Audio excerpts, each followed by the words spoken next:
The Moonlit Road by Ambrose Bierce. 1. Statement of Joel Hetman, Jr. I am the most unfortunate of men. Rich, respected, fairly well educated, and of sound health, with many other advantages usually valued by those having them and coveted by those who have them not, I sometimes think that I should be less unhappy if they had been denied me, for then the contrast between my outer and my inner life would not be continually demanding a painful attention. In the stress of privation and the need of effort, I might sometimes forget the somber secret ever baffling the conjecture that it compels. I am the only child of Joel and Julia Hetman. The one was a well-to-do country gentleman, the other a beautiful and accomplished woman to whom he was passionately attached with what I now know to have been a jealous and exacting devotion. The family home was a few miles from Nashville, Tennessee, a large, irregularly built dwelling of no particular order of architecture, a little way off the road, in a park of trees and shrubbery. At the time of which I write, I was 19 years old, a student at Yale. One day I received a telegram from my father of such urgency that in compliance with its unexplained demand, I left at once for home. At the railway station in Nashville, a distant relative awaited me to apprise me of the reason for my recall. My mother had been barbarously murdered. Why and by whom none could conjecture, but the circumstances were these. My father had gone to Nashville, intending to return the next afternoon. Something prevented his accomplishing the business at hand, so he returned on the same night, arriving just before the dawn. In his testimony before the coroner, he explained that having no latchkey and not caring to disturb the sleeping servants, he had, with no clearly defined intention, gone round to the rear of the house. As he turned an angle of the building, he heard a sound as of a door gently closed, and saw in the darkness, indistinctly, the figure of a man, which instantly disappeared among the trees of the lawn. A hasty pursuit and brief search of the grounds in the belief that the trespasser was someone secretly visiting a servant proving fruitless, he entered at the unlocked door and mounted the stairs to my mother's chamber. Its door was open, and stepping into the black darkness, he fell headlong over some heavy object on the floor. I may spare myself the details. It was my poor mother, dead of strangulation by human hands. Nothing had been taken from the house. The servants had heard no sound, and excepting those terrible finger marks upon the dead woman's throat, dear God, that I might forget them, no trace of the assassin was ever found. I gave up my studies and remained with my father, who, naturally, was greatly changed. Always of a sedate, taciturn disposition, he now fell into so deep a dejection that nothing could hold his attention, yet anything, a footfall, the sudden closing of a door, aroused in him a fitful interest. One might have called it an apprehension. At any small surprise of the senses, he would start visibly, and sometimes turn pale, then relapse into a melancholy apathy deeper than before. I suppose he was what is called a nervous wreck. As to me, I was younger then than now. There is much in that. Youth is Gilead, in which is balm for every wound. Ah, that I might again dwell in that enchanted land! Unacquainted with grief, I knew not how to appraise my bereavement. I could not rightly estimate the strength of the stroke. One night, a few months after the dreadful event, my father and I walked home from the city. The full moon was about 3 hours above the eastern horizon. The entire countryside had the solemn stillness of a summer night. Our footfalls and the ceaseless song of the katydids were the only sound, aloof. Black shadows of bordering trees lay athwart the road, which, in the short reaches between, gleamed a ghostly white. As we approached the gate to our dwelling, whose front was in shadow and in which no light shone, my father suddenly stopped and clutched my arm, saying, hardly above his breath, "God, God, what is that?" "I hear nothing," I replied. "But see, see," he said, pointing along the road directly ahead. I said, "Nothing is there. Come, father, let us go in. You are ill." He had released my arm and was standing rigid and motionless in the center of the illuminated roadway, staring like one bereft of sense. His face in the moonlight showed a pallor and fixity inexpressibly distressing. I pulled gently at his sleeve, but he had forgotten my existence. Presently, he began to retire backward, step by step, never for an instant removing his eyes from what he saw, or thought he saw. I turned half round to follow, but stood irresolute. I do not recall any feeling of fear, unless a sudden chill was its physical manifestation. It seemed as if an icy wind had touched my face and enfolded my body from head to foot. I could feel the stir of it in my hair. At that moment, my attention was drawn to a light that suddenly streamed from an upper window of the house. One of the servants, awakened by what mysterious premonition of evil who can say, and in obedience to an impulse that she was never able to name, had lit a lamp. When I turned to look for my father, he was gone, and in all the years that have passed, no whisper of his fate has come across the borderland of conjecture from the realm of the unknown. 2. Statement of Caspar Grattan. Today I am said to live. Tomorrow, here in this room, will lie a senseless shape of clay that all too long was I. If anyone lift the cloth from the face of that unpleasant thing, it will be in gratification of a mere morbid curiosity. Some, doubtless, will go further and inquire, who was he? In this writing, I supply the only answer that I am able to make. Caspar Grattan. Surely that should be enough. The name has served my small need for more than 20 years of a life of unknown length. True, I gave it to myself, but lacking another, I had the right. In this world one must have a name. It prevents confusion, even when it does not establish identity. Some, though, are known by numbers, which also seem inadequate distinctions. One day, for illustration, I was passing along the street of a city far from here, when I met two men in uniform, one of whom, half pausing and looking curiously into my face, said to his companion, "That man looks like 767. Something in the number seemed familiar and horrible. Moved by an uncontrollable impulse, I sprang into a side street and ran until I fell exhausted in a country lane. I've never forgotten that number, and always it comes to memory attended by gibbering obscenity, peals of joyless laughter, the clang of iron doors. So I say a name, even if self-bestowed, is better than a number. In the register of the potter's field, I shall soon have both. What wealth! Of him who shall find this paper, I must beg a little consideration. It is not the history of my life. The knowledge to write that is denied me. This is only a record of broken and apparently unrelated memories, some of them as distinct and sequent as brilliant beads upon a thread, others remote and strange, having the character of crimson dreams with interspaces blank and black, witch fires glowing still and red in a great desolation. Standing upon the shore of eternity, I turn for a last look landward over the course by which I came. There are 20 years of footprints fairly distinct, the impressions of bleeding feet. They lead through poverty and pain, devious and unsure, as of one staggering beneath a burden.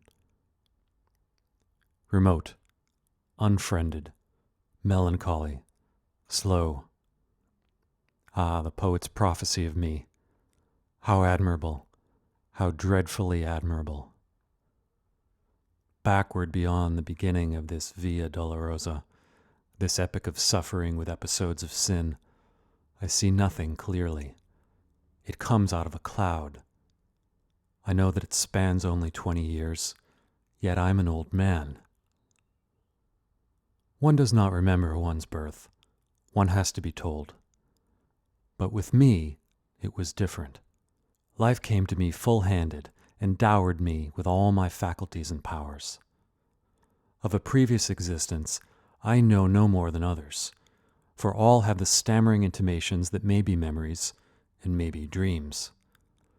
I know only that my first consciousness was of maturity in body and mind, a consciousness accepted without surprise or conjecture. I merely found myself walking in a forest, half-clad, footsore, unutterably weary and hungry. Seeing a farmhouse, I approached and asked for food, which was given me by one who inquired my name. I did not know, yet knew that all had names. Greatly embarrassed, I retreated, and night coming on, lay down in the forest and slept. The next day, I entered a large town which I shall not name, nor shall I recount further incidents of the life that is now to end. A life of wandering, always and everywhere haunted by an overmastering sense of crime and punishment of wrong, and of terror and punishment of crime. Let me see if I can reduce it to a narrative. I seem once to have lived near a great city, a prosperous planter, married to a woman whom I loved and distrusted. We had, it sometimes seems, one child, a youth of brilliant parts and promise. He is at all times a vague figure, never clearly drawn, frequently altogether out of the picture. One luckless evening, it occurred to me to test my wife's fidelity in a vulgar, commonplace way, familiar to everyone who has acquaintance with the literature of fact and fiction. I went to the city, telling my wife that I should be absent until the following afternoon. But I returned before daybreak, and went to the rear of the house, purposing to enter by a door with which I had secretly so tampered that it would seem to lock, yet not actually fasten. As I approached it, I heard it gently open and close, and saw a man steal away into the darkness. With murder in my heart, I sprang after him, but he had vanished without even the bad luck of identification. Sometimes now I cannot even persuade myself that it was a human being. Crazed with jealousy and rage, blind and bestial with all the elemental passions of insulted manhood, I entered the house and sprang up the stairs to the door of my wife's chamber. It was closed, but having tampered with its lock also, I easily entered, and despite the black darkness, soon stood by the side of her bed. My groping hands told me that although disarranged, it was unoccupied. She's below, I thought, and, terrified by my entrance, has evaded me in the darkness of the hall. With the purpose of seeking her, I turned to leave the room, but took a wrong direction, the right one. My foot struck her, cowering in a corner of the room. Instantly my hands were at her throat. Stifling a shriek, my knees were upon her struggling body, and there in the darkness, without a word of accusation or reproach, I strangled her until she died. There ends the dream. I've related it in the past tense, but the present would be the fitter form, for again and again the somber tragedy reenacts itself in my consciousness. Over and over I lay the plan, I suffer the confirmation, I redress the wrong. Then all is blank, and afterward the rains beat against the grimy window panes, or the snows fall upon my scant attire. The wheels rattle in the squalid streets where my life lies in poverty and mean employment. If there is ever sunshine, I do not recall it. If there are birds, they do not sing. There is another dream, another vision of the night. I stand among the shadows in a moonlit road. I am aware of another presence, but whose I cannot rightly determine. In the shadow of a great dwelling, I catch the gleam of white garments. Then the figure of a woman confronts me in the road, My murdered wife. There is death in the face. There are marks upon the throat. The eyes are fixed on mine with an infinite gravity which is not reproach, nor hate, nor menace, nor anything less terrible than recognition. Before this awful apparition I retreat in terror, a terror that is upon me as I write. I can no longer rightly shape the words. See, Now I am calm, but truly there is no more to tell. The incident ends where it began, in darkness and in doubt. Yes, I am again in control of myself, the captain of my soul. But that is not respite. It is another stage and phase of expiation. My penance, constant in degree, is mutable in kind. One of its variants is tranquility. After all, it is only a life sentence. To hell for life, that is a foolish penalty. The culprit chooses the duration of his punishment. Today, my term expires. To each and all, the peace that was not mine. 3. Statement of the late Julia Hetman, through the medium, Bayrolls. I had retired early and fallen almost immediately into a peaceful sleep, from which I awoke with that indefinable sense of peril which is, I think, a common experience in that other, earlier life.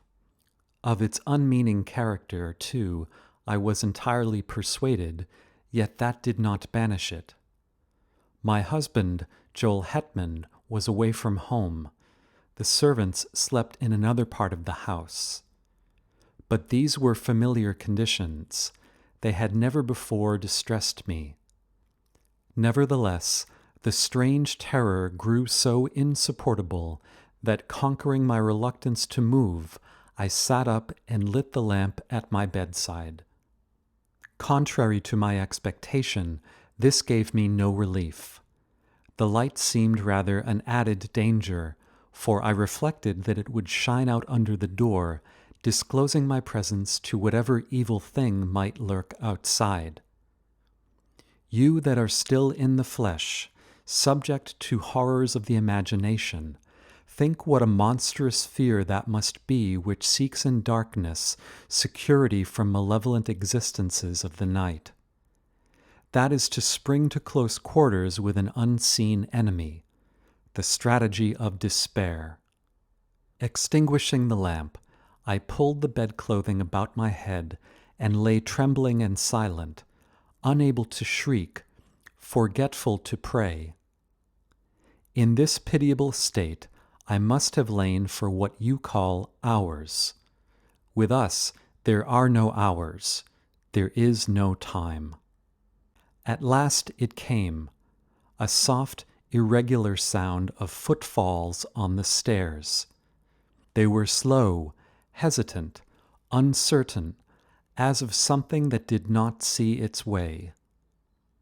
To my disordered reason, all the more terrifying for that, as the approach of some blind and mindless malevolence to which there is no appeal.